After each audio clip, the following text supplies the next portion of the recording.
How's it going, everybody? And welcome back to another edition of the Stupid Questions podcast. Today on the pod, we're going to be talking with Grace Alexander. She's a professional triathlete from the East Coast in South Carolina. Got to meet her at the Ironman 70.3 World Champs in Taupo, however you say it, New Zealand.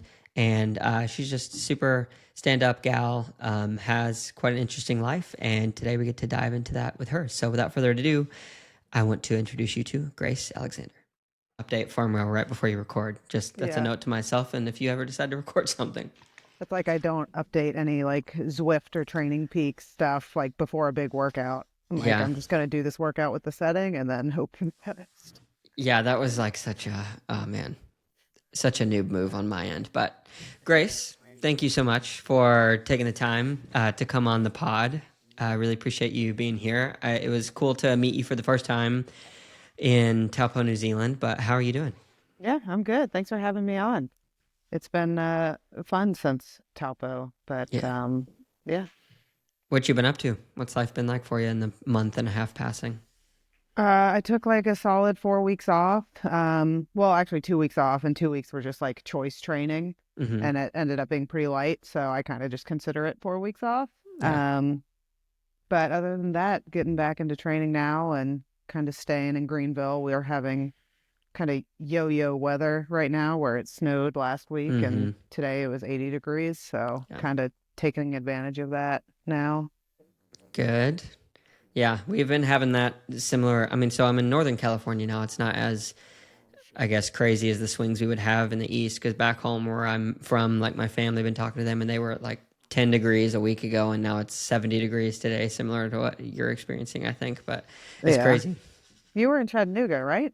Yeah, just outside Chattanooga was technically in Cleveland, but it's like 25 minutes away, and all my friends were scattered throughout that area. So yeah, it's a cool Okay. area. I You sweat love a lot. Chattanooga. We Mm. were contemplating moving either Chattanooga or Greenville when we were in Charleston, and there was just more job opportunity for the fiance in Greenville, but Okay, Chattanooga's nice. amazing. Yeah, no, it's a beautiful area. It's grown so much. So I went there for college in 2011, and obviously just left. So it's been like crazy to say that it's been that many years, like 12, 13 years. But um, it's wild how much it's grown. Yeah, So it's yeah. yeah. So, anyways, want to kind of jump in with you. I know you've listened to some of the podcasts before, but I don't know if you know or not that this question is coming. But the one that I love to open up with is to usually get introspective right out the gate with the guest, and that is by asking to you, who is Grace? I did know this question was it was actually one of the reasons that I liked your podcast because I feel like it just kind of skips the small talk and you Yeah, just kind of get into the weeds of the person. So, yeah, besides the basic stuff of being like a daughter, a sister, a fiance, and a cat mom, yeah. I am someone who really enjoys to have fun. I have a very dry, sarcastic sense of humor.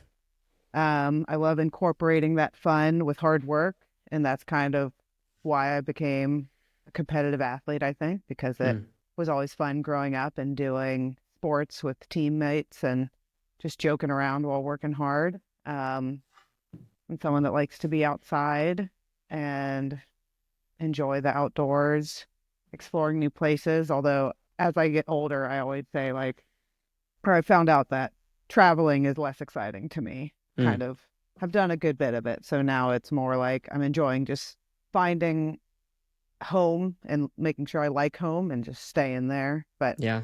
now that I've moved to Greenville, there's a lot of like, we're really close to like the mountains. Mm, So Asheville's like an hour drive from us. So we can oh go yeah, up and camp easily. And so doing stuff like that, yeah. that's part of who I am. Yeah. Yeah, well, we'll hopefully find out a bunch more. But really quick, I just have to say, so I was born right outside of Asheville in Brevard. Do you know where that is? Yeah. I used to do cross country camp there. Okay, nice. Yeah, I was Yeah. literally born in that small little hospital. So grew up all in and around all those mountains. Lived in Fletcher. You probably know where that Okay. is. Yeah. So yeah, it's a gorgeous part of the East Coast, I have to say. Yeah. Definitely lucky to be close to it. Yeah. So did you grow up in and around the East Coast as well? Yeah. The first 28 years I was in Atlanta Oh wow. and Uh, then went to school in Orlando, Florida, and then Charleston, and now here. So Yeah. Sweet. east, southeast. Yeah, Southeast. So with the sports and like the love for the outdoors, was that something that you kind of found on your own as you were growing up, or were you kind of introduced to, hey, Grace, as a kid, we're going to sign you up for baseball camp or swimming or something like that? Yeah, I have three older brothers, so Okay. it was just kind of natural to be competitive with them, and sports brings that out in you, I guess. So Yeah. my dad ran in college, and so we all kind of started running and Hmm. swimming just for fun. Um, I would say that I got a little more serious into it because in middle school, so my three older brothers and I were all at this private school, and then my parents couldn't afford to send all four of us to private school, so Mm. I got to go to a public school, and my dad felt bad, and he signed me up for a year-round running team to make up for it. So Oh, I wow. always joke around that like that's why I'm more athletic than academic. Yeah. But um yeah, so I ended up going to like a year-round running team when I was in middle school, and that's kind of how I got really into running competitively. And then once I transitioned to high school, it was cross country swimming and track, and I was with my brothers there. So yeah, we were just always outdoors running, swimming, doing that kind of stuff. Yeah. So I feel like if I asked you, do you regret not going to the private school, you'd probably say no just because of where your life has ended up. But when you were a kid, were you upset that you didn't get to go to the private school? It didn't really phase me. I mean, one Yeah. of my brothers made fun of me for taking the bus, and that, didn't make me feel good at the time, but Yeah. Older it, brothers are I mean, jerks. exactly. And, it made me tougher and kind of realize more about how the world really works. Mm. Because the private school is not real life. So, yeah. Oh, that's a strong opinion. Well, I feel like every school is different, like Sure. it just depends on who goes to the school and where it is. But the private school that we ended up going to, it was just like, I mean, it was a great school, very competitive and stuff. But then you go to work, like a job or something, and you're Mm. just exposed to more realities of life. I feel like, at least Yeah. for me. No, yeah, it's true. So for me, my parents were always like, well, they were kind of split on it. My dad was like, oh, send him to public school because he went to public school. And my mom also went to public school, but she really saw value in, I guess, private education for a various number of reasons. We grew up in a more religious household, so I think that that was like a big piece of it. Mhm. Um, I was like, oh, I want to be like dad. So I would flip flop. There were many years where, like, a year and a half, I'd go to a private school and then I'd go to public school. And honestly, probably not the best situation, but I did find that when I was, in public school, I got a more dose of the, like you were saying, real life experiences because you're not as sheltered. And I mean, I went to my high school and middle school, there was thousands of kids. So I remember like comparing and contrasting these experiences like, wow, that's really interesting. And I think that, yeah, I think that it can definitely shield someone to a degree that might hinder them growing up later, but every kid is so different. So it's really hard to say. Yeah, it's like the social awareness of the kid. I feel Yeah. like if they recognize, like, hey, my graduating class has 200 kids and the public school has like 2,000, Yeah. obviously there's going to be a lot more diversity there and just like how you experience and talking to other people. So, Yeah. yeah, it's just, Yeah. So, yeah. So when you were talking about earlier, and kind of the intro question of who you are, you touched on traveling and said like, as you've gotten older, you don't enjoy traveling as much. Is that because of the what it takes to get to the place? Because I know that's a part that I really don't care for anymore. Or are you just like what is the source of that? yeah, probably what it takes to get to the place. Although I will say going to Australia and New Zealand was not as bad as I was like, my anxiety was telling me it was going to be beforehand. Mm-hmm. You always worry, especially with being a triathlete, like getting sick. And it's like, I've spent all this time and money and prep to get to this place. And it's like, if I get sick because of travel, like, what a bummer. So that anxiety, I think, just kind of made it not fun. But then Mm. having gone through 8 flights in that travel experience and not getting sick, I was like, okay, it wasn't that bad. So Yeah. it's, it's not as bad as I probably make it out to be. Yeah. Just to stay on this topic for a bit longer, because I'm curious, when you left and then obviously you got back a little bit after Taupo, how long was that frame of time first that you like from you left and you came back home, Australia, New Zealand? Oh, I was there for 3 weeks. Okay. Yeah. So that's a long time to travel, obviously. You're hopping around different Airbnbs. Did you learn anything about yourself during that time? Um,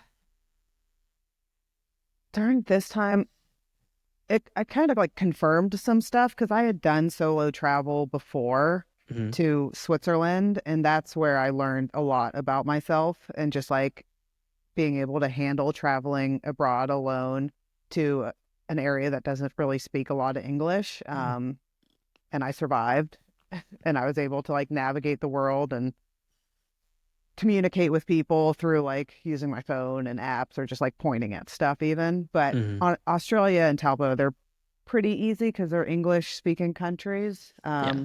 Pretty Western feel. Yeah. So during this trip, I just kind of confirmed that I would be okay. And then also just staying with good people for both my races. Also, like I just realized that that helps me race better and be Mm. in a happier mood when I'm Yeah. traveling for Yeah. sure. Did you know before heading out on that trip that you were quote unquote with good people, or was it a little bit of a gamble? Um, well, the first week I was in Western Australia and I was staying with a fellow pro who opened up his home to me and Mark Dubrick, actually. And his name was Oliver Terry.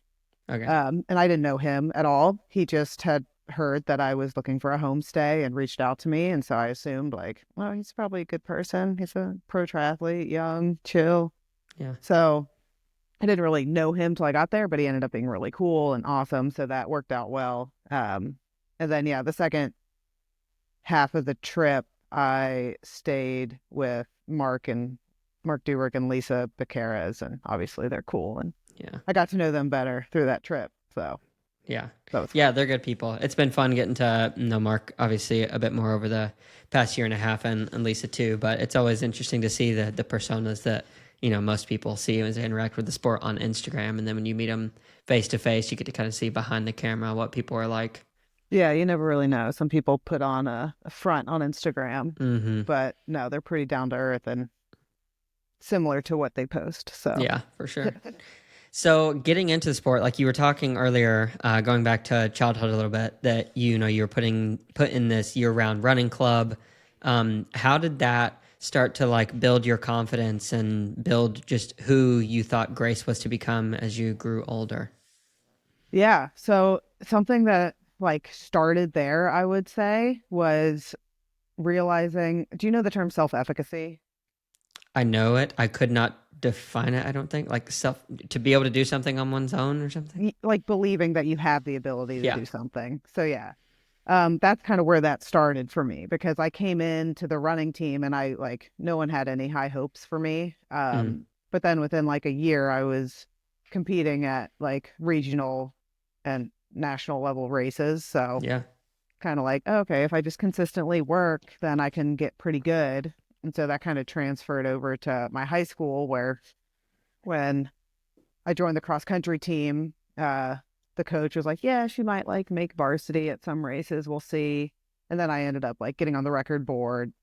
And then same thing with swimming where in college the coach was like, oh, I probably wouldn't like make it to conferences or Hmm. place like a bunch of points for the team in dual meets, but then I ended up on the record board again. So I feel like that first experience of running year round just set the path for just understanding that hard work can pay Mm. off over time.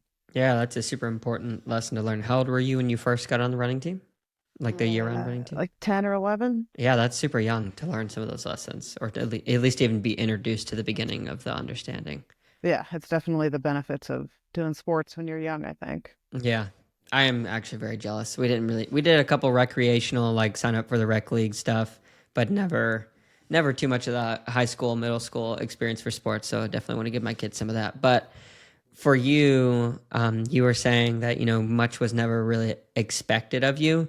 And then, your coach didn't even think that. And then you're on the record board and you're going to these national, regional stuff. Then obviously it led to where you are today. For you, when it comes to the motivation to do well, do you feel more motivated from people like writing you off, or do you feel better of like more, do you feel more motivated by the expectation to do well, you think? In those situations, I never really thought much of it, I don't think. I kind of heard that and I was like, oh, okay. And then just over time, I just got good. So I was like, that's cool. But Pretty even killed person, you seem like. yeah, but I would probably say people underestimating me probably makes me perform better. Just proving people wrong is fun. So Yeah. that, yeah, Yeah. definitely that. What's fun about it for you? The challenge, I guess. I'm very competitive. So Yeah. if someone says I can't do something, usually that makes me want to work a little bit harder and try to do it. Yeah. Yeah. Yeah. So for me, it's similar, but it's just interesting in any experience that I've had really post college. It was like, oh, I started doing gymnastics. And, like with anything, there's this curve of you start to do really well, or you start to gain a lot of skills or whatever. If it's endurance sport, you start to get a lot of different speed in running, and you feel like, oh, I'm just going to keep going forever. But then I would hit this plateau point, and it was after that point that like the motivations or this expectation that was kind of set on me from others and even myself were like I would just start to really get down on myself and not be able to function or perform anywhere near where I think I could because of like that overwhelming mental weight that was on top. Have Yeah. you have you ever experienced that at all? Mm.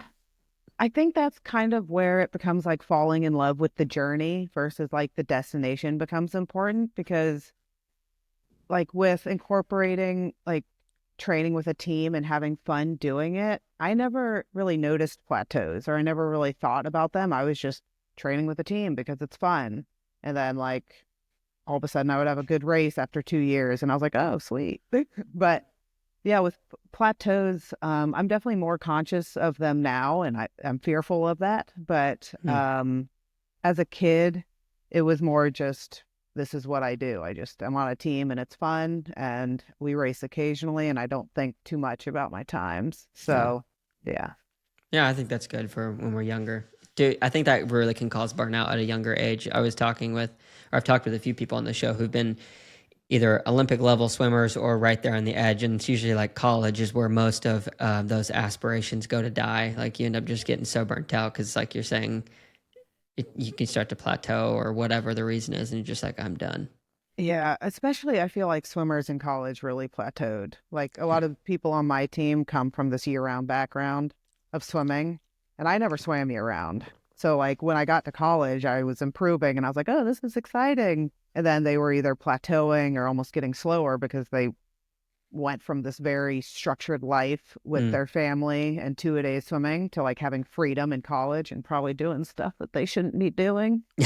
And they just switched their priorities a little bit, but or I don't know. Some people like to blame the coach, but I had great success, so I think he was great. Yeah. Yeah, for sure. So what was your experience like going from I guess high school into college? Because I know you have a master's in exercise science, Hmm. but you're obviously a professional athlete, and I don't know where those two meet or if they diverged at any point. But like, what was that? What is that story that led you in that direction?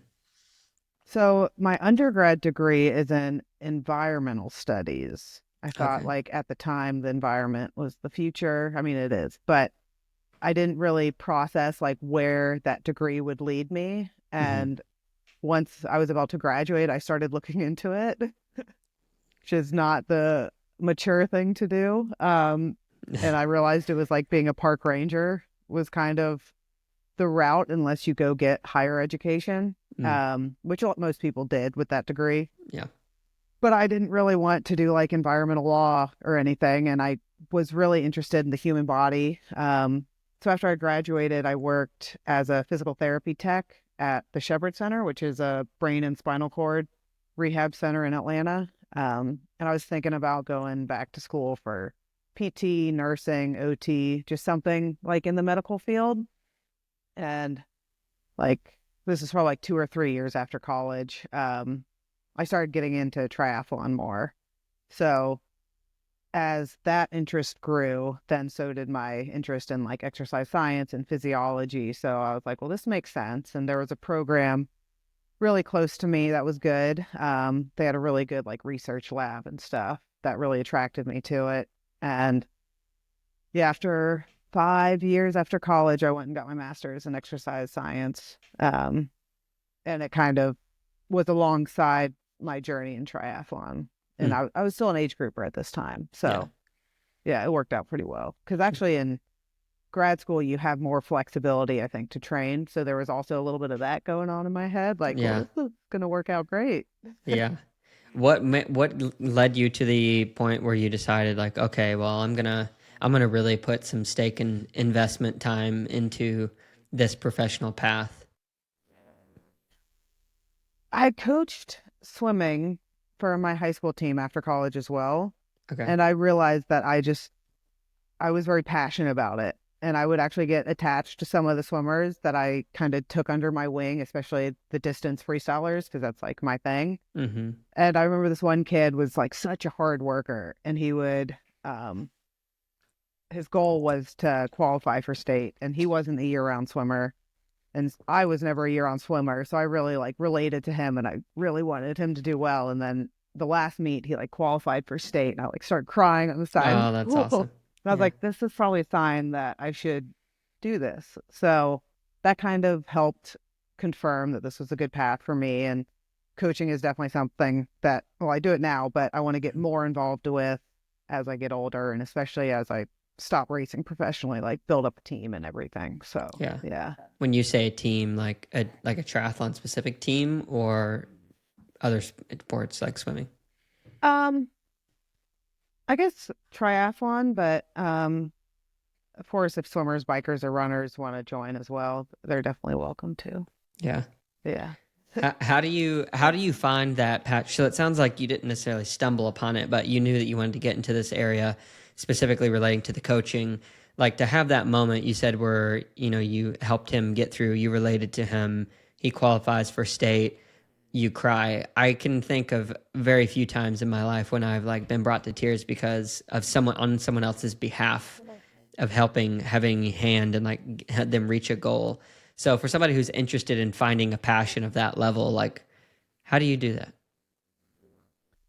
Trial and error, I guess. You Yeah, just do try as many much. things. Yeah. If something slightly interests you, probably try it out for at least 4 weeks and see if it sparks anything. Or Mm-hmm. as an adult, like learn about it, find like a mentor that can kind of give you a heads up of what it entails. Yeah. My fiance is really into like meat, and he thought about being a butcher. And so he Oh well. has someone in his family who's like an entrepreneur and starts up a bunch of businesses. And so my fiance like talked to him about that. And then after that, he realized like what's involved with Mm-hmm. opening a butcher shop. It's not just like, oh, you like meat kind of Yeah. deal. Yeah. Yeah. So that kind of, he realized, well, maybe this isn't my interest right now. Mm. But, as an example, like just Yeah. talking to as many people as that could possibly help you find your interest. Because people who are super interested in that stuff will be very energetic, and that should rub off on you. And if it doesn't, then that's probably not a good sign. Yeah, it's probably not it. Yeah, I'm super passionate about that. So I went to college, and if it wasn't for my current wife, at the time girlfriend, I would have dropped out. Like I started a business that was not successful, but it was really something that I wanted to focus on, and I just hated school. I'd be working on the business stuff like in classes and whatnot. And I think that was because, like we were talking about, and a lot of students when they're asked right out of college or high school, it's like, okay, are you thinking about college? Well, what do you want to do? And it's like, of course no one knows what they want to do. I Yeah. mean, there's like the firefighter, the doctor, that like these 7 or 8 careers that we like write on pieces of paper that like I want to be this when I grow up. But if we could somehow change our education system to really give people the opportunity to try a lot of different things, even if it was just like, hey, come to college, you pay tuition, but we're going to give you the ability to go shadow for 2 weeks at, let's say, like 5 different potential career opportunities. Go shadow a CEO, go work with a engineer who works at a nuclear power plant. Go work in the hospital under a doctor or something like that. I feel like that would greatly increase the chance of success for people because I've seen so many of my friends who go get a degree and then they walk out and they're like, I actually hate this. Yeah, now what? I have a bunch of student loans and Yeah, I have here's a no hundred job. grand in debt. What do I do now? Have fun. Yeah, that was pretty much me. And I feel like so many Really? people now take gap years after high school to kind of try to figure that out, Yeah, which it's I true. think is smart. And it's like, I think technically liberal arts degrees kind of are like trying out a bunch of things because you have to take all the courses that are not Yeah, related to your degree. But I went to liberal arts school and that didn't help me at all. yeah, More debt. yeah. No, seriously, so much debt. It's crazy. Like, and I walked away with not even that much. I mean, it was a bit. It was like 67,000. Luckily, my wife didn't have any, and we were able to pay it off. But like people who go out and then yeah, they'll get like 100K or I don't even know. It's got to be a lot more now. 10 years later, and Yeah. then you're like struggling to pay that back. It's absolutely And crazy. you don't comprehend that when you're 18. You're Oh, not like, even close. It's I'll like get here, a sign job and I'll this. pay it Yeah, off. Yeah. yeah. Yeah, you're encouraged by the university, like, oh, just take out this loan or whatever. Just like the things like knowing what a subsidized versus an unsubsidized loan is and what those percentage points mean over time. It's just like the things that really should be taught. Yeah. Yeah. But I'll Common get, yeah, common sense stuff that is not common. yeah, yeah, I'll get off that soapbox now. So, just with your life experiences, do you have any experience looking back in the past, as far as you can remember, that you would just want to live over again? Uh, I wouldn't want to like live it at my current age, but college was a very fun time. Okay. So I would probably say that because I loved the swim team I was on. Like the coach was super chill, but he loved hard work. So his favorite singer was Jimmy Buffett. Like he lives now in like a Margaritaville retirement community in Florida. And I actually Literally. went to visit him when I raced Clash Daytona Okay. like a few years ago. But yeah, that the whole 4 years was just a lot of fun because it was paired with swimming, making terrible decisions, and a little bit of school. And I don't regret it at all, but I would not want to do it again at 33. Yeah. Yeah. Dive into that a little bit more. Why not at 33? Um, I was doing a lot of stuff that I should not have been doing, and my Okay. body would not be able to handle it Okay. now. Parties? Is that what Yeah. we're... Yeah. Okay. It was definitely like the priorities of school or of college were like swimming, partying, school. And then I left school and graduated and didn't have the structure of school and swimming, but the partying lingered for a little bit. Okay.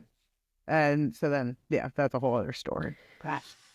Well, if you don't mind, I didn't grow up. So I went to a few parties. Okay. So I'll tell you the one story party I went to. That way we can hopefully relate on a little bit. But so partying was like a very much a thing that I was encouraged not to do. But I got to college and this is literally how it went.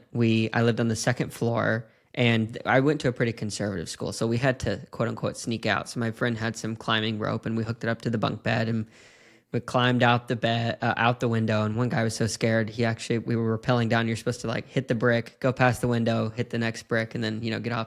This dude like slams the person below us, their window. They're like, "What are you doing?"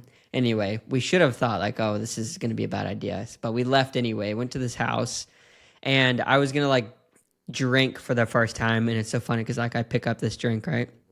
And I'm not nervous because I've never done anything like that really before. And my phone starts ringing and it's my mom. And I pick it up and she's like, I don't know where you are or what you're doing, but you better get back to that dorm room right now. And I was like, oh, okay, I gotta go. We'll see you guys later.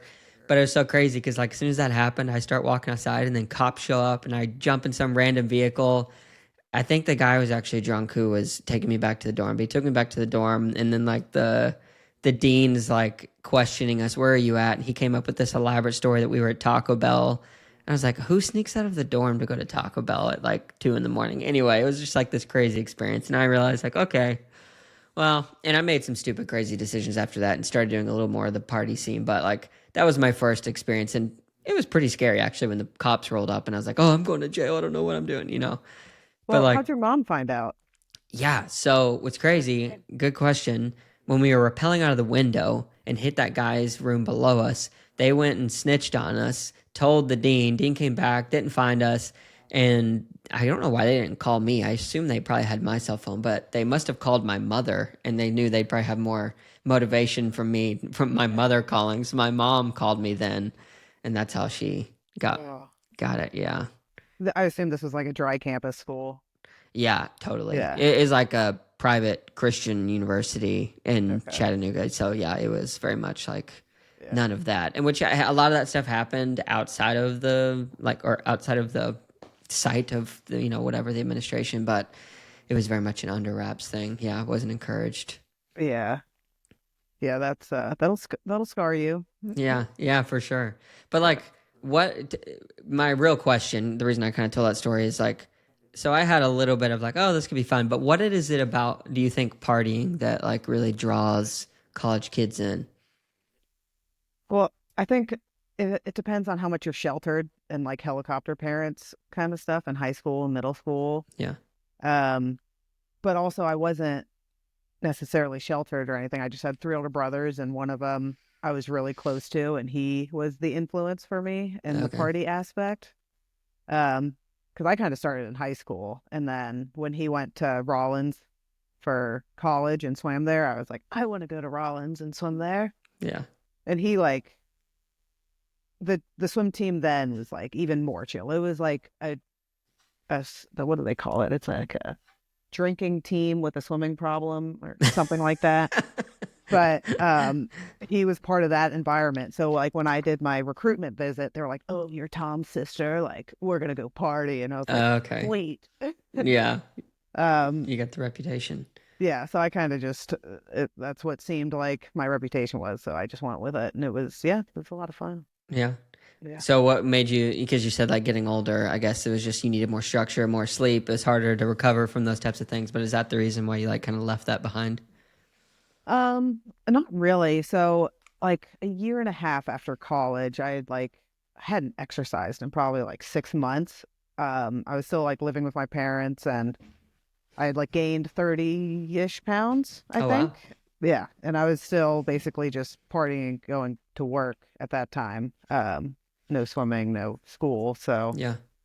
after that, uh like my group of friends were older than me, and that included my brother, and they started like getting in relationships and married, and instead of going out they were hanging out with their significant other. So I remember one Sunday morning I woke up and I was not hungover because everyone had like gone on dates or something, and I was like, well, I guess I'll just go to bed. So I woke up The Sunday adult. non Yeah. hungover, and I was like, well, I guess I'll go on a run.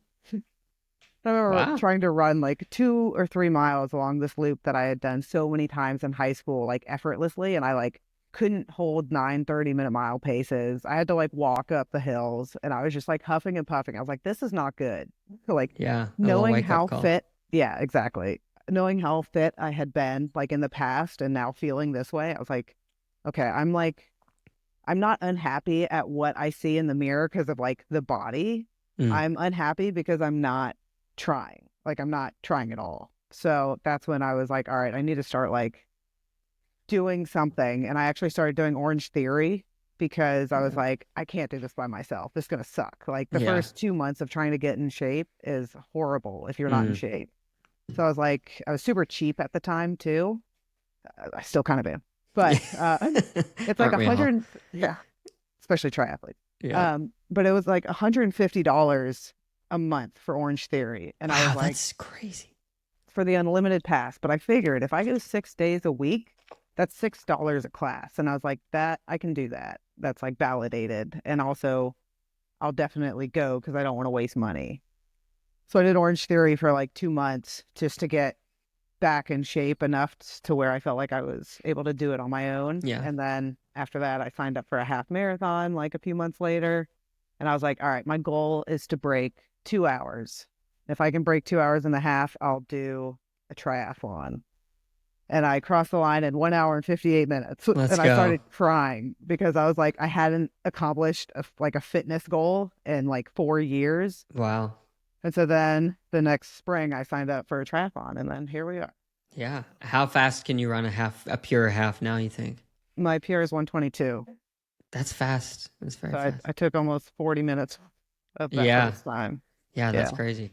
So then you like you signed up for the first triathlon, you start getting into it.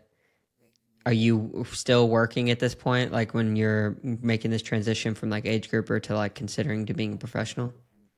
Yeah, I was working and I ended up finishing the triathlon first, but I had gotten a drafting penalty and I had no idea what drafting was. It was my first triathlon Nice. in a long time. So I probably did. I don't know. But someone after the race asked me if I was a pro, and I was like, no, but now I want to be. So that kind of That's sparked awesome. the interest. Yeah. Yeah. How much time and how many races was like had passed from that moment to when you got your elite license? That would have been 2016, I think. And then I Okay. qualified for my pro card in St. Anthony's in 2018, but I didn't take it until 2021. Oh, really? How come? I was comparing my times to the pro women, and I realized I would be in the very back, and I'm very competitive, so I don't like being in the very back. So I was like, well, Mm, I'll develop a little bit more, see if I could potentially be more competitive mid pack pro. And then once 2021 came around, I decided that I could do that.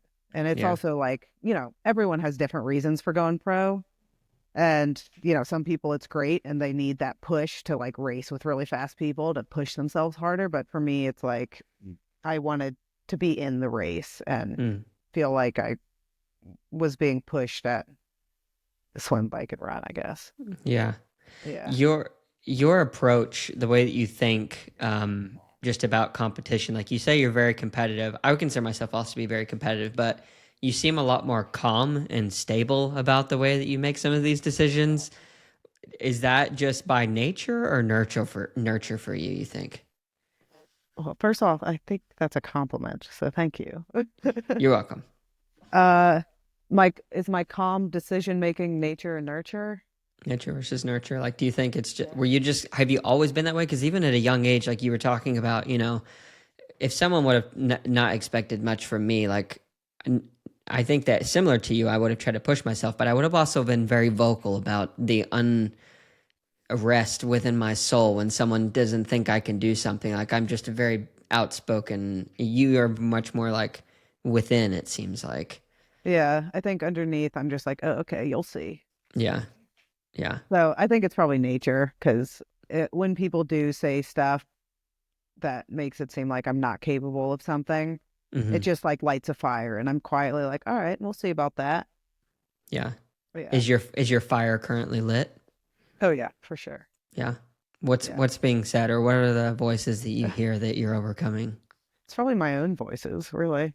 Yeah. What are those Just voices? What are they saying? thinking too much. Yeah. Like, I don't know. It's honestly, there's so many different thoughts throughout the day. I feel like, you finish one workout and you're like super pumped. You're like, man, I can do anything. And then like 5 hours pass and you're like in the ditch and you're like, I'm useless. Like I can't do anything. Mm. So I don't know. It's a lot about finding like ways that work for you to get back to that happy spot, I guess. And for me, it's been like listening to music and stuff. I actually started working with a sports clinical sports psychologist last year, who's Okay. also my best friend, so that works out pretty well. Um, but she's really helped me find little things to bring me back to my happy place in training, and yeah, those have worked pretty well. Are you comfortable sharing with what some of those things are? Well, mostly it's like listening. I You really said like music. rap music. Yeah. Okay. I'm from Atlanta, so especially music that like I used to listen to in college and high school. Cause like Okay. again, being on those teams that I was on was just so much Mm. fun. And I just will think back to that stuff when I'm training. And it brings me those memories. So I Yeah. enjoy it. It's so interesting you mentioned that because as I've gotten older, we all go through phases of our life when we're listening to certain types of music or certain songs. And it's interesting to me, like a new song will come out by one of these artists. I listen to it even modern day, and whatever period of life I'm in, it's like it encapsulates the mindset that you're in. It's almost like different colors or different like flavors of food that they're very distinct and understood. When you like play that song again, you find that to be like the case as well.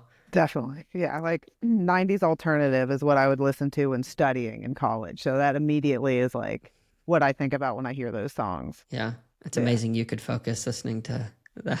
Oh, I didn't say I focused, but That's so funny. Yeah, I love music. I'm so fascinated. I wish I could see like brain scans of like what's actually going on internally when you play a song from, if you just picked a song from like each decade of your past life, or like even every year, and then just have like all of those scans color coded, and then like print a picture of that and put it on a wall. I think that'd be like a sweet yeah, that piece would of be art. cool. Yeah. I Probably don't if it weren't for our healthcare system, it would probably be a few $1,000s, but we'd Yeah, do it. seriously, don't even get me started. My wife works in healthcare, and it's absolutely nuts. Her entire family, so they have a small rural clinic in Tennessee, a couple of different rural clinics, and like, yeah, just hearing the things that they've gone through the past 10 years is just absolutely mind-boggling. Just the whole topic around billing and how people are to get reimbursed and how insurance works. It's like these things should not be negotiable. There should be set prices for things, Yeah. adjusted every few years for inflation, maybe, but like, it's crazy. I've gotten to the point where I would rather just pay out of pocket like a high price just to alleviate the anxiety of like waiting for the mail to come and not knowing what the bill's going to be. Yeah. Because Yeah. at least you're agreeing. Like, I feel like the other way, you're just like hoping that they don't screw you. Yeah. Yeah. Yeah. It's crazy. It'd be nice if, yeah, even if it wasn't able to be fixed, like, because I know that some hospitals are being better, or hospitals and different establishments are being better about the, self pay option. And they usually give you like a fixed rate, but that stuff really only works for like smaller procedures. Because once you throw in any type of doctor's time and use of equipment, it's like Yeah. it's just absolutely nuts. It makes no sense. Like I wish you could negotiate directly with one person, like you had a person that was always responsible for your medical bills and negotiating with whoever, and just Like like, hey, this is what I can. a Yeah. medical manager. Yeah, something like that. Like, I don't know. There's got to be something. I will say, so my wife was working at this new type of a model. It's a clinic where they have a few doctors on staff and nurses and maybe a nurse practitioner. Now, granted, they don't all get paid like as much as you would at a hospital, but they have their own patients where they basically subscribe to this service. So it's like you're paying insurance, but you get all of your care basically taken care of, all of your like family practice stuff. So nothing like Yeah. super major, but all your checkups, if you need shots or you break an arm or whatever, you can kind of come there, and then they, out of those funds that the clinic controls, that's how they kind of pay for the bills and stuff, which is Okay. like, yeah, subscription. So That's an anyway, option. yeah. So are you working like in any of these fields right now other than coaching while you are being a professional? No, I'm just coaching right now. I stopped working at the Shepherd Center in 2021. Yeah. Okay. Yeah. Yeah. Have you But found that? Oh yeah, go for it. I was just gonna say the PTs there always complained about coding and how much time it took away from patients. So yeah. Yeah. Yeah. So do you now like what's your life balance look like in terms of like coaching and training? Like do you feel like you have it pretty much figured out where it's serving the purpose well for your goals? I'm learning. I started coaching in 2021 when I left Shepherd, and like in the middle of my master's degree. And I, it's a slow process, like building up clients, at least for me it was. Hmm. And so when I got to a point with a certain number of clients, I think I got up to like 15 people last year. Wow, that's a good And bit. I like realized that that was doable when I was at home and like regular training, but around races and travel, like it was a little bit too much. So this year I've like capped out my athletes at like 12. Um, which, my ultimate goal with growing like a team that doesn't really necessarily serve that super well because you want like a big team. But for now, I think giving the athletes the attention that they deserve and need, I need to Yeah. like cap myself. And I've learned that more recently. But uh, yeah, other than that, like with coaching, realizing that you can literally you don't have to stick to a certain structure plan. Like I feel like what a lot of new coaches do is they take old coaches' plans and just kind of like incorporate it to their Mm-hmm. athletes. And I'll admit, I did that at first too. I was like, oh, I like Yeah, this just kind workout of I did. trickle down. Yeah. Yeah. But now it's like, oh, wait, I can like really be my own coach. And like, if I see something working with an athlete, it doesn't matter if that's not like the traditional way to do it, it's working for them. So I'm having a lot more fun now, like working with people for a year or two, and we're starting to learn more about each other and finding what their sweet spot is. Yeah. Yeah. When I first started coaching, I was asked to coach a part of this group because they were looking for some coaches. I was like, yeah, I could do that to supplement the income of what I'm doing. So I did the, little classes. USAT is all a waste of time, to be honest. But Mhm. it started coaching, and like for the first, I think 5 or 6 athletes that I had, I essentially was just adjusting the FTP settings and giving them basically what I was doing. And I almost like probably killed my cousin and really overtrained some other people. And I had to learn over time, like, yeah, like every athlete is so different. Like even my father-in-law was getting frustrated with me because, he's a full-time doctor, like working, 40, 50 hours a week. And I wasn't giving him the same level, but I was trying to always push volume. Because for me, that was like Yeah. what I believe, like volume is the key to all things. And yeah, now it's like so much different. Some of my athletes, I get literally one workout a day, maximum Hmm. of an hour, and like that's what they have, and people can be happy with that. I Yeah, didn't they love it. realize that, like, yeah, like not everybody has the insane goals that I have, and we're all so Yeah. different.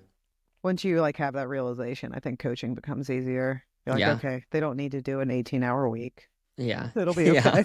And they'll be happier. Yeah, exactly. They'll have a better home life.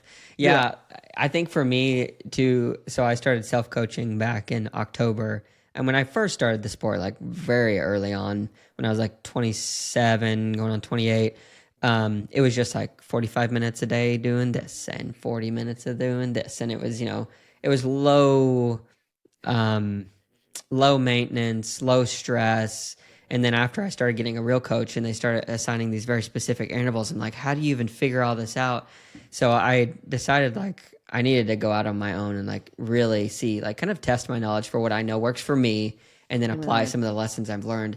And it's been the most freeing experience. Not that my coaches were bad by any means, but just the level of detail that I was happy with and what I knew I needed, what I knew worked for me, being able to apply that after, being coached for 3 or 4 years or 2 or 3 years, it's been such like a freeing thing because it really like forced me to put my money where my mouth is for my own self coaching, but also for my athletes because I can't, like you were saying, rely on the athlete or the coach that was giving me my workouts to kind of trickle down those to other people. Yeah, that's really interesting. And honestly, it's like good to hear because I love my coach and I don't plan on really leaving him. But I do have this urge to self coach at some point, but I'm a little bit nervous because I've like found, and I don't know if you experience this, like if you have a schedule for the day, let's say you're doing like a swim and a bike and you're done at like 2 p.m. I would sit there and be like, well, should I go run? Like, I have time, you know? So it's a little bit of that, like, when you're an athlete, sometimes, especially a competitive athlete, a pro athlete, like, your urge to push yourself can be your weakness. Yeah. So a coach is sometimes there to hold you back. And I think my coach is pretty good about doing that. Yeah. Yeah, for me, it's been a mixture because I've gone through several, probably 2 or 3 different real fixed mindsets through this journey. The first one was just like I'm having fun, I'm doing it on my own. Then I got a coach, and then it was he really pushed me, and I was like, oh, I need to be the best that I can be. And then I started to plateau, and I was like, well, I'm not progressing, and so it became like this stress and over fixation on numbers and things like that. And then I went to the next phase where it's like, I'm exhausted. I don't know if I'm going to ever reach these goals. And I was definitely being overtrained. So, and I Sure. didn't really know what that looked like. Like I could function under high volume, but I started having like days where I just felt like absolutely exhausting and exhausted and I hadn't really done anything. And I started hearing about other people who had this. It's like, I'm probably overtraining. And then I got back to a place where it was like less stress and like less fixation on the numbers. And when I decided to go self coaching, like now, I don't think I will overtrain myself because I've like even yesterday I was supposed to or Sunday I was supposed to run like an hour and a half and I shut it down 3 or 4 miles early because my knee was feeling just like not right and I was like I don't think I should push it. So my mindset's definitely a lot different now, but I do have desire at times, like you're talking about, where it's like I have extra hours in the day. I'm like, oh, should I go do a little bit more? But I Yeah. really try to not do that now because what I found is that I honestly perform the best whenever I'm honestly probably even a little undertrained, probably because I'm just so overtrained all the time. Because like Taupo, 2 weeks before that, I was super sick. I was out for like 6 or 7 days, and did not have a great lead up. But honestly, that was probably my best performance ever of any race, and it was far less than ideal in the lead up, at least how I thought it should be. So the body's amazing in what it's able to do, and I think that probably most of the times I'm pushing it too much. But Yeah. I think most people undervalue rest and recovery. I've yeah, heard from like talking to a lot of pro athletes. They're like, yeah, I'm usually like a walking zombie for like 3 to 4 months out of the year. And I'm like, I'm not like that. Like, yeah, should I be? But it doesn't sound fun. no, But I'm improving, and it's not like exponentially, but I'm improving, and that's what you got to be happy with is yeah. those little improvements. Sometimes over time, just stacking bricks. And if you're happy while doing that and not just like in the gutter for months out of the year, then I think that's a good path forward. Yeah. Yeah, I would just before I say this a little bit of a caveat. I am not super experienced in coaching or even in this sport. Like I started doing stuff literally in like 2020, 2021. Um so I'm learning still and I have some knowledge but very small. But I do have I don't even think I could call it a theory at this point, but a hypothesis that this this idea or this conversation around like, oh, I'm super tired, I'm in the biggest block, I'm super fatigued, and then when you taper, it's like the last few days of the taper, you're supposed to feel quote unquote good. I think that should be chased after a little bit more frequently because I always perform better. I'm able to push harder when I'm in those moments, and then you can still stack fatigue. But I think that like that the intensity of those tapers probably ought to be a little bit more frequent and not just around races because like I even talked with Mark Allen about this a long time ago in the earlier days of the podcast, and I just asked him straight up like, hey, when you look at people like just the big ones, Sam Long, whatever, Lionel Sanders, like all the big guys, big gals that are doing stuff. Do you think that they're overtraining? And he, without even missing a beat, was like, yes, of course. I really think that they are. Yeah. And so I think that because we can only measure volume, like for sure, and look at that, it's like, well, I need to get better. I guess I need to add more volume or more intensity or drop back here, drop back there. Like I wonder if there's more to it than just like, can you be better without adding more? I think so. I think people are always, there's always an urge to chase volume, especially with endurance sports. But if you think about it, like our goal is to perform really well on one day for like 4 to 5 hours. So, like, you can stack a day or two really hard and then recover for like a day or two right after that. Like, have swim only days. My coach does that for me sometimes, where it's like I'm working really hard for 2 days and then I get 2 days of just swimming only. And I think that applies more to like wanting to race for 4 hours because it's not like I'm doing like a multi-day event. I don't need to constantly train for 7 days straight and just be in the gutter. Like Yeah. train for short bouts at a time, recover, and stack that. Yeah. Do Yeah. you ever take days off, like complete days off where you're like, today's just chill? No. I have a lot of swim only days though. And Yeah. since that's kind of my background, there's some days where it's just like a 2K flop. Like that's pretty much off. But I think that helps me actually feel better just Yeah. because otherwise I would just sit on the couch and get tight. Yeah.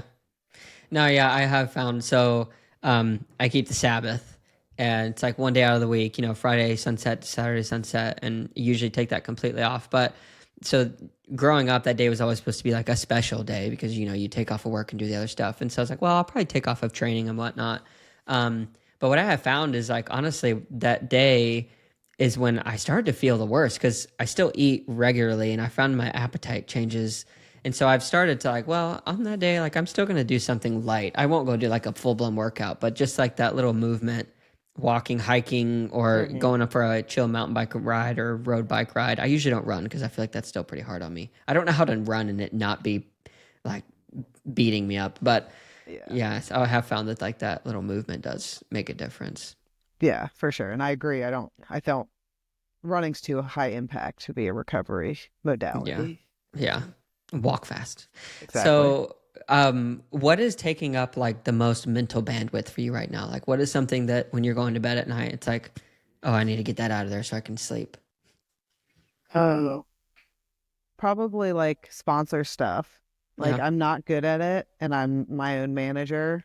And so just trying to like figure out those relationships and like I'm even thinking about like next year. I'm like how should I approach this person and stuff like that. So that's probably the most stressful thing that I have going on. I'm also planning a wedding, so that's Oh adding some stuff which I kind of ignore a lot of the yeah. responsibilities with that. My mom will text me and I'll be like, I don't know.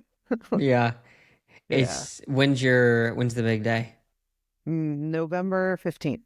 Okay. So 9 months. The week after Worlds, Oh 74.3 my Worlds. goodness. Yes. So you're gonna be like on the bike thinking about the caterer Yeah. and is the food gonna be ready? Are the flowers gonna be good? Yeah.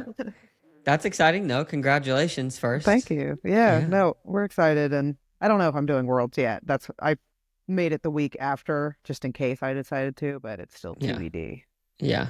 Yeah. My Are my you yeah, go for it. my parents don't want me to do it just in case I like fall on the bike or something.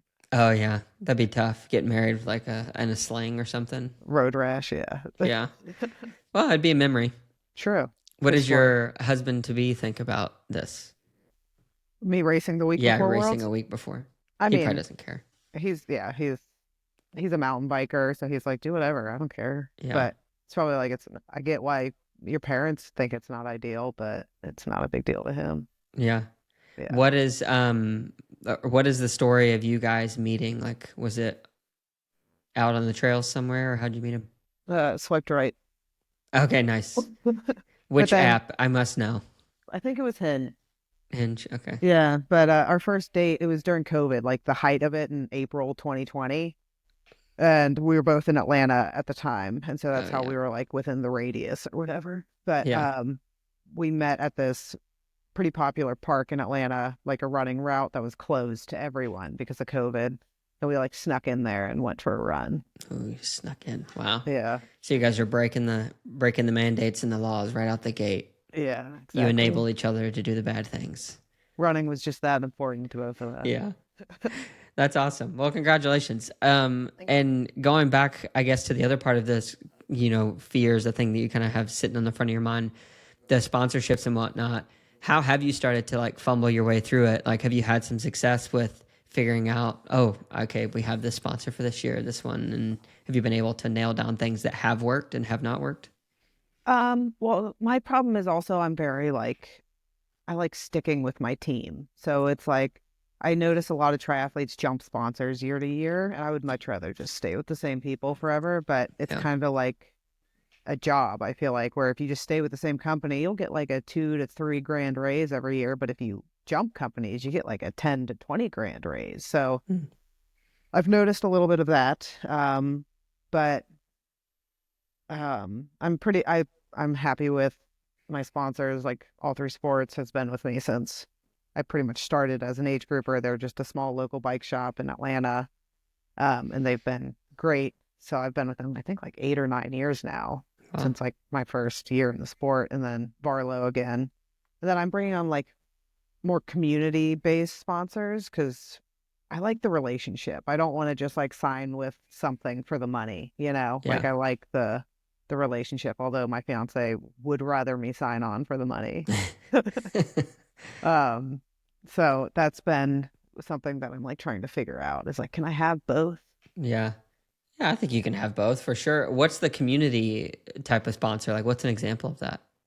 Uh, it's a running store in Greenville. And they Okay, so just, like community.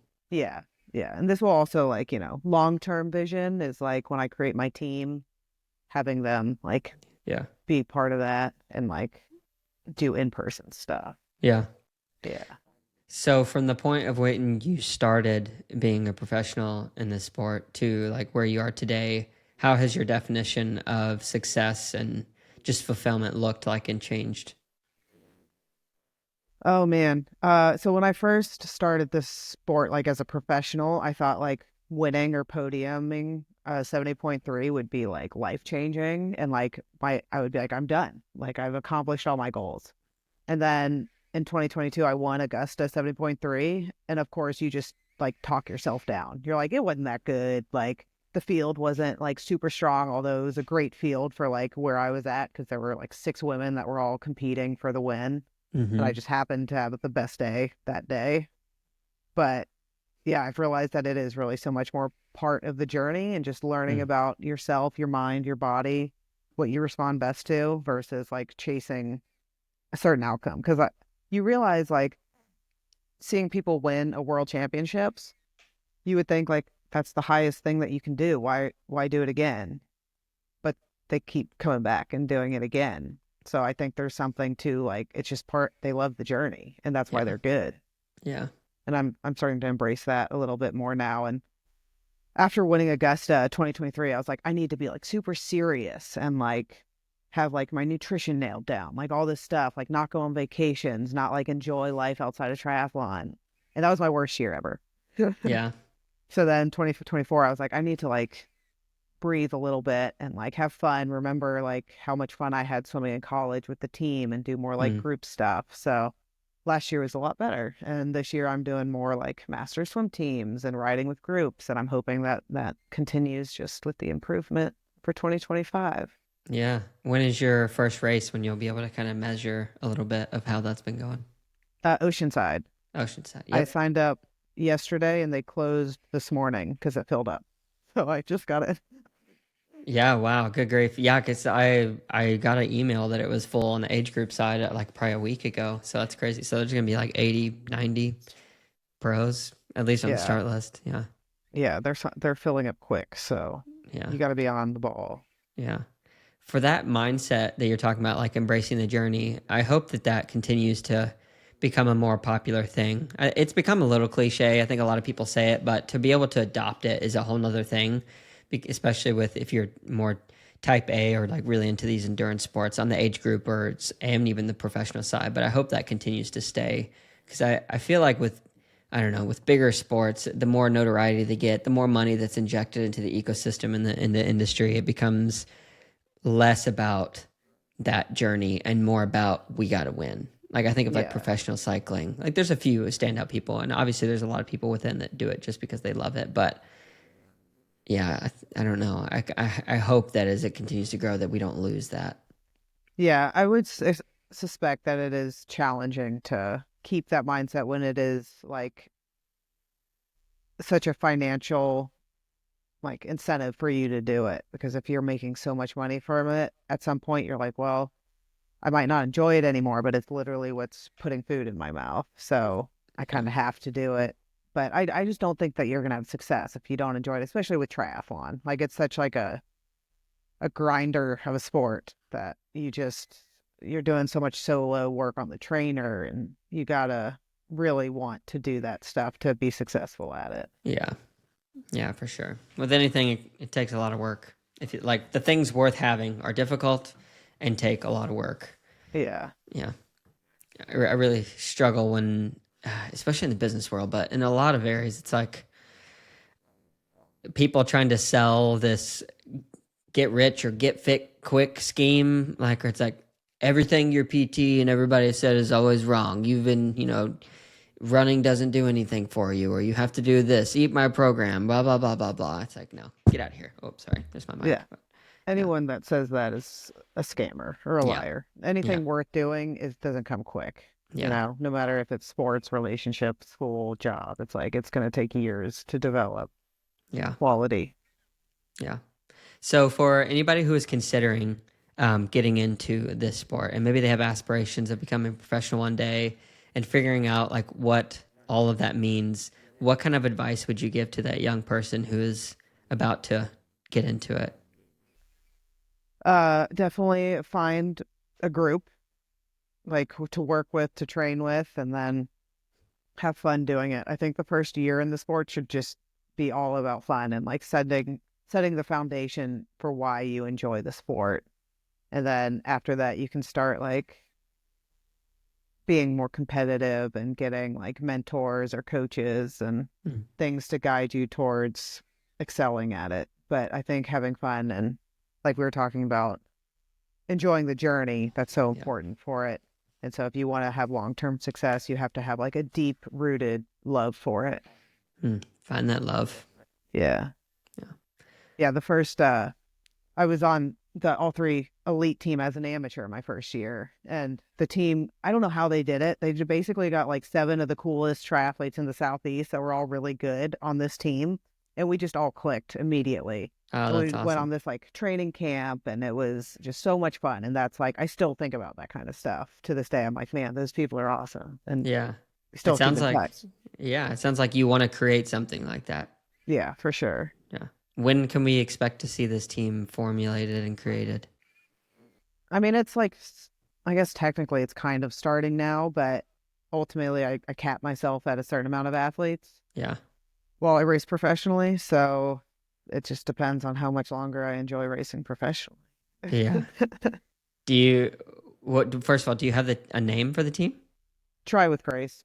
Okay. Nice. Yeah, Nice. We'll make sure you have an Instagram account actually, don't you? Yeah. For I that? do. I'm not good on it, but I'm working on Okay. it. Well, we'll link it in the show notes if anybody wants to apply. Yeah, there you go. Yeah. Cool. Well, Grace, thanks so much for taking the time. Let me dig in and ask some questions. Would love to do it again in the future, but I guess all the best to you in the upcoming Oceanside. It's just a couple of months away. When is it? March? April 5th. April 5th. Yeah. So Yeah. right then. Are Cool. you doing it? No, I'm not. I have yet to sign up for races. My wife and I, we are here in California now, and she's working, and we owe our parents a little money because they like helped us pay off a little bit of the bill and then fronted some of the moving costs. So literally after this, I'm probably going to sit down and start looking at like, okay, what is actually feasible? I'll probably do like Santa Cruz. That's later in the year. Maybe Ironman California. Maybe St. Anthony's. Are you going to do St. Anthony's again? Yeah, that's on my Okay. schedule. Yeah, It's I want to do drivable. it. Yeah. Did you do it Yeah. last year? Do what? Did you do it last year? I did do it last year. Yep. Okay. I Yeah, that's a good did. one. Yeah, it was super fun. But now it's like I'm gonna probably have to, if I do it, drop $500 at least on tickets, and then the Airbnb. And I'm like, is it worth it as much this year? The reason I would go is because of people. So like you're going, Mark's going, Greg Harper is going. I'm sure Lisa will probably go again. So yeah, it would be super fun just to see people. That's what this is becoming. It's becoming like a cult. I go to these places to see the people. It's less about the sport. It's just social. Yeah, it's literally, it is crazy. It's actually very much similar to like a religion in my view, because like I grew up in this very, all the church people, we go do the same things. We go to these camporees, we go to this, whatever it is, we kind of plan everything around it. And I mean, I guess that's just what community is, so maybe it's not that crazy. But triathlon, it's, all of the issues are very inbred. Like we all know everybody, and Oh, yeah. we all have the same issues that we're working through. So it's cool. Yeah. People are people, no matter where you go. Yeah, you like hanging out with like-minded people, so it's That's fun to right. be in the triathlon environment for Yeah, sure. 100%. Well, thank you so much again. Really appreciate it. Yeah, thank you for having me on. This was fun. Thank you so much to Grace for coming on the pod today and allowing me the opportunity to get to ask the questions about who she is and figure out a little bit more about what she's up to and why she does what she does. To leave you guys with a bit of an encouraging note, just remember that no matter what you're doing, if you want to find happiness and true success and fulfillment in anything, similar to what Grace was saying, is you have to enjoy that journey. If you're not sure how to enjoy that journey, keep thinking about it. Keep asking questions, keep seeking, and I'm sure you will find and figure it out. If you made it to this point in the podcast, though, I just want to say thank you so much for being here. Really appreciate it. If you are watching on YouTube, if you could like, comment, subscribe, turn on the notification bell, that really does help continue to grow on that platform. If you are listening on any of the podcast platforms, if you could follow the podcast, leave any type of a review or comment, that really does help to continue to grow the podcast as well. And then finally, if you would like to sign up for our newsletter, you can do so at the stupidquestions.show website or follow the link in the description. All right. Thank you so much. And we will catch you guys in the next one. Peace.